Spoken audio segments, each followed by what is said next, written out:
नमस्कार दोस्तों, एक नई बोध कथा। कहते हैं बलि पूर्व जन्म में कोई जुआरी थे। एक दिन जुआरी को जुए में कहीं कुछ पैसे मिले।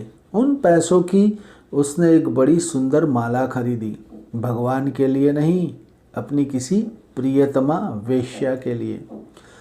माला हाथ में लिए वह कामांध जल्दी जल्दी अपनी प्रियतमा का रूप चिंतन करते हुए जा रहा था कि किसी पाषाण से ठोकर खाकर गिर पड़ा और मूर्छित हो गया। कुछ देर में होश आया तो उसने अनुभव किया कि अब मैं मर जाऊंगा। फिर सोचा, ठीक है, मर तो जाऊंगा, लेकिन मेरी इस माला का क्या होगा? मेरी यह सुंदर माला मेरी प्रियतम को पहुंची ही नहीं। हाँ ठीक है, मैंने कभी किसी महात्मा से सुना था कि कोई भी वस्तु शिवार्पण कर देने से बहुत लाभ होता है। शिवार्पण कर देने से कुछ होता होगा तो हो जाएगा, और यदि न होगा तो भी मर तो रहा ही हूँ, माला बेकार तो जा ही रही है। इस दृष्टि से जुआरी ने माला शिव जी को अर्पण कर दी। जुआरी माला शिवार्पण करके मर गया। यमराज के दूत उसे पकड़कर ले गए और यमराज के सामने जुआरी को खड़ा किया। उन्होंने चित्रगुप्त से कहा, देखो इसका बही खाता क्या है? चित्रगुप्त ने कहा, यह तो जन्म जन्मांतर युग युगांतर कल्प कल्पांतर का पापी है। यमराज ने कहा, इसके पुण्य भी तो देखो। चित्रगुप्त ने देखकर कहा, पुण्य तो कोई है ही नहीं। यमराज ने कहा, फिर देखो, ध्यान से देखो। चित्रगुप्त ने पुनः ध्यानपूर्वक देखा और कहा, बस अभी अभी थोड़ी देर पहले जुए में पैसे पाकर इसने माला खरीदी थी वेश्या के लिए। ठोकर खाकर रास्ते में गिर पड़ा। इसने देखा कि माला अब निरर्थक हो रही है तो उसे शिवार्पण कर दिया। यह कोई भगवान को माला अर्पण करने वाला तो था ही नहीं, पर देखा कि जब मर ही रहे हैं तो शिवार्पण कर दे। इसी भावना से इसने माला शिवार्पण कर दी। बस यही एक उसका पुण्य है। यमराज ने कहा, भाई इसका है तो कुछ पुण्य तो है ही है। फिर उन्होंने जुआरी से पूछा, भाई तुम पहले पुण्य का फल भोगोगे या पाप का? जुआरी ने कहा, सुन रहा हूँ, पाप तो जन्म जन्मांतर युग युगांतर कल्प कल्पांतर से कर ही रहा हूँ। उनको भोगने लगूंगा तो उनके अंत का कोई पता ही नहीं कि कब अंत होगा, कब खत्म होगा। इसलिए पहले पुण्य का फल भोगना चाहूँगा। यमराज ने कहा, तुम 2 घड़ी के लिए इंद्रलोक के मालिक बनो। जुआरी 2 घड़ी के लिए इंद्रलोक का मालिक बना। इंद्रासन पर विराजमान हुआ। अप्सराएं गुणगान करने आई। गंधर्व गुणगान करने लगे। उन गंधर्वों में नारद भी थे। नारद को हंसी आ गई। जुआरी ने कहा, इंद्र के दरबार में बेअदबी हंसते हो आप? नारद जी ने कहा, नहीं नहीं, कुछ नहीं। जुआरी ने कहा, बताओ क्यों हंसते हो? नारद जी ने कहा, हमको एक श्लोक याद आता है। इसको पूर्व मीमांसक भी मानते हैं और नैयायिक भी मानते हैं। संदिग्धे परलोकेपि कर्तव्य पुण्य संचय नास्ति चे नास्ति नो हानि रस्ति चे नास्ति को हतः। अर्थात परलोक में संचय हो तो भी पुण्य का संचय करते चलो। अगर परलोक नहीं है तो आस्तिक को कोई नुकसान नहीं है। कहीं परलोक सत्य हुआ तो नास्तिक मारा जाएगा। जुआरी तो जीवन पर्यंत जुआ खेलता रहा। जुआ में कोई निश्चित आमदनी तो होती नहीं।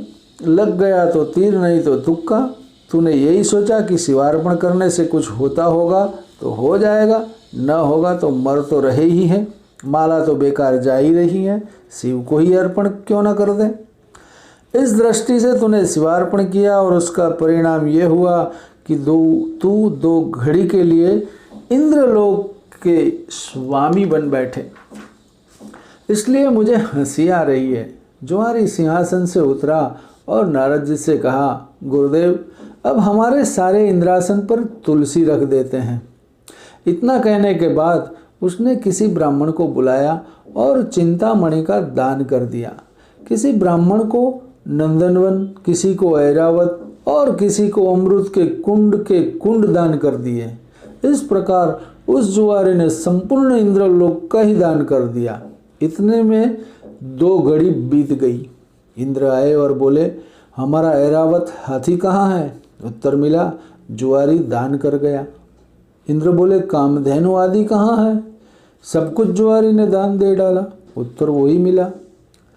बड़े बिगड़े इंद्र यमराज के पास आए।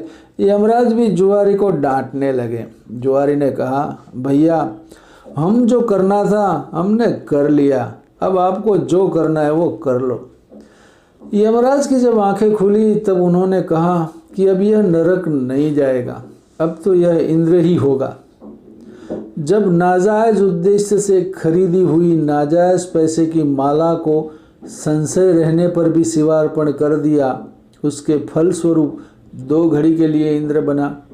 फिर इस समय तो इसने विधिवत इंद्रलोक का ही दान कर दिया है, इसलिए यह इंद्र ही होगा। वही जाकर राजा बलि बना था।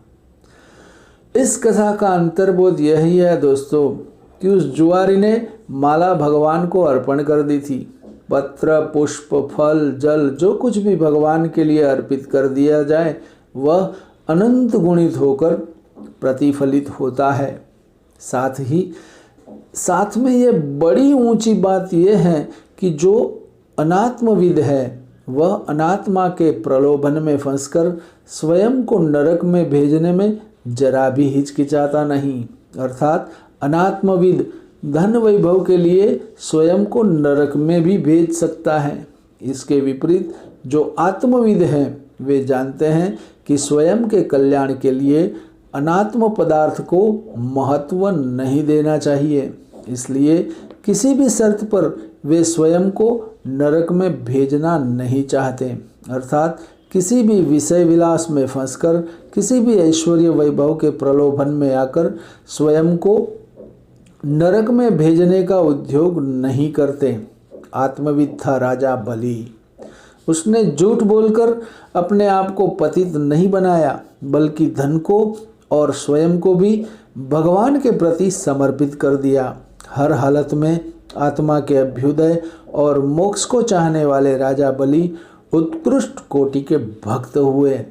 दोस्तों, ये है राजा बलि की पूर्व जन्म की कथा और उससे हमें ये बोध मिलता है कि जो भौतिक चीज़ें हैं उसमें हमारा मन लग तो जाता है, लेकिन उसमें ज़्यादा फंसना नहीं चाहिए और उससे ज़्यादा प्रेम भी नहीं करना चाहिए, उसका मोह भी नहीं रखना चाहिए।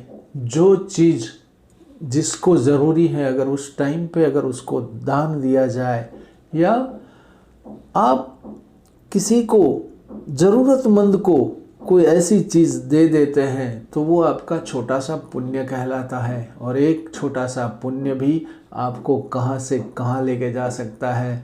तो दोस्तों, ये है पुण्य का प्रताप, ये है कुछ अच्छे कर्मों का फल, वो हमें मिलता ही मिलता है।